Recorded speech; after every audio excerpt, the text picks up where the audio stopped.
नमस्कार दोस्तों, 5 मई 2019 शाम 6:03 पर रूस की राष्ट्रीय विमानन कंपनी एरोफ्लॉट की फ्लाइट 1492 मॉस्को की शेरेमेतियोव इंटरनेशनल एयरपोर्ट से टेक ऑफ करती है। जाना है इसे मुर्मांस्क। यह लड़ाकू विमान बनाने वाली कंपनी सुखोई का सुखोई सुपरजेट 100 विमान है। इस फ्लाइट में 73 पैसेंजर्स बैठे हैं, 3 फ्लाइट अटेंडेंट हैं और 2 पायलट इसको उड़ाने लग रहे हैं। एक तरफ है कैप्टन डेनिस येवडोकिमोव 42 वर्ष के, जिन्हें 6844 घंटे का फ्लाइंग एक्सपीरियंस है, तो दूसरी तरफ है फर्स्ट ऑफिसर मैक्सिम कुजनेत्सोव 36 वर्ष के, इन्हें भी 773 घंटे का फ्लाइंग एक्सपीरियंस है। टेक ऑफ के 5 मिनट बाद 6:08 पर जब प्लेन 8900 फीट की ऊंचाई पर होती है, तभी प्लेन के ऊपर बिजली गिरती है। परिणाम स्वरूप प्लेन का प्राइमरी रेडियो और ऑटो पायलट मोड काम करना बंद हो जाता है। इसके बाद भी प्लेन डायरेक्ट मोड में उड़ रही थी, लेकिन आने वाले कुछ मिनटों में ऐसा क्या हुआ कि ये प्लेन क्रैश कर जाती है, जिसमें कुल 41 लोगों की मौत हो जाती है और ये घटना बन जाती है one of the worst aeroplane disaster of Russian history. Breaking news out of Russia where 41 people lost their lives after this passenger jet burst into flames, forcing an emergency landing in Moscow. A person has been confirmed dead in Russia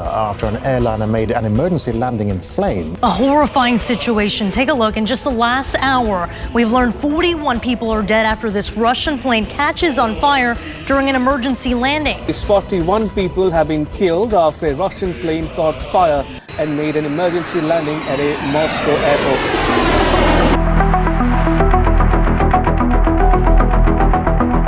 actually में 5:57 पर plane जब take off के लिए runway पर आती है, उसी समय रडार पर ऑब्जर्व किया जाता है कि आसमान में तूफानी बादल हैं और बिजली कड़क रही है, लेकिन इसको इग्नोर कर टेक ऑफ की परमिशन दे दी जाती है। Аэрофлот 149 Рту Шереметьево Delivery. Добрый вечер. Clear to Murmansk. Runway 24 Central. Kilo November 24 Echo Departure. 6:07 पर 8800 फीट की ऊंचाई पर पायलट बादल और बिजली से बचने के लिए प्लेन को दाहिनी ओर मोड़ देता है। तभी 6:08 पर प्लेन के ऊपर बिजली गिरती है। परिणाम स्वरूप प्लेन का प्राइमरी रेडियो और ऑटो पायलट मोड काम करना बंद कर देता है। प्लेन डायरेक्ट मोड में उड़ने लगती है। उस समय प्लेन का अल्टीट्यूड 8900 फीट होती है। पायलट चाह रहे होते हैं कि फ्लाइट को कंटिन्यू रखा जाए, लेकिन 10,600 फीट की ऊंचाई के बाद प्लेन अल्टीट्यूड गेन करना बंद कर देती है। पायलट एटीसी से संपर्क करने की कोशिश करते हैं। कई कोशिश के बाद सेकेंडरी रेडियो के थ्रू एटीसी से संपर्क हो पाता है।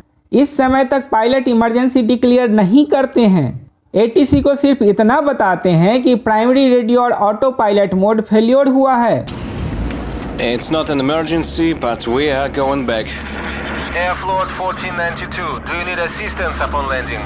Not really, we just don't have radio and are flying in direct mode. लेकिन एटीसी पायलट को गाइड करता है कि प्लेन को वापस एयरपोर्ट ले आओ, जिसके बाद पायलट इमरजेंसी डिक्लेयर कर इमरजेंसी लैंडिंग की तैयारी में लग जाते हैं। आमतौर पर इमरजेंसी लैंडिंग से पहले पायलट प्लेन का ईंधन हवा में गिरा देता है, लेकिन लैंडिंग से ठीक पहले पायलट और एटीसी का संपर्क टूट गया था। ऐसे में मॉस्को शहर के ऊपर हवा में ईंधन गिराना खतरनाक साबित हो सकता था।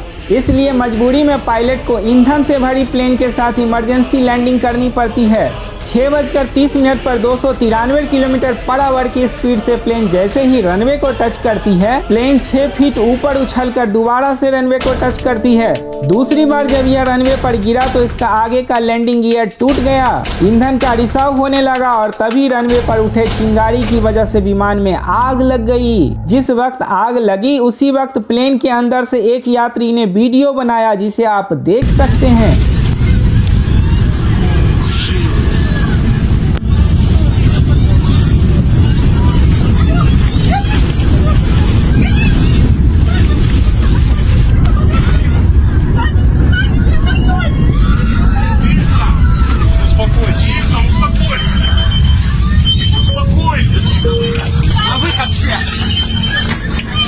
इस वीडियो को देखकर अंदाजा लगाया जा सकता है कि उस समय विमान के अंदर कैसा खौफनाक मंजर रहा होगा। इस दुर्घटना में एक क्रू मेंबर सहित कुल 41 लोगों की जान चली गई, जबकि 37 लोग बचा लिए गए। इन्वेस्टिगेशन में दुर्घटना की मुख्य वजह प्लेन का फ्यूल से भरा हुआ माना गया। अत्यधिक भार होने के कारण विमान उछलकर रनवे पर दोबारा गिरा। प्लेन के अत्यधिक भार को आगे का लैंडिंग गियर सहन नहीं कर पाया और टूट गया। फ्यूल का रिसाव हुआ और आग लग गई। इसके अलावा खराब मौसम और पायलट का सही वक्त पर सही डिसीजन ना लेना को भी घटना का जिम्मेदार माना गया।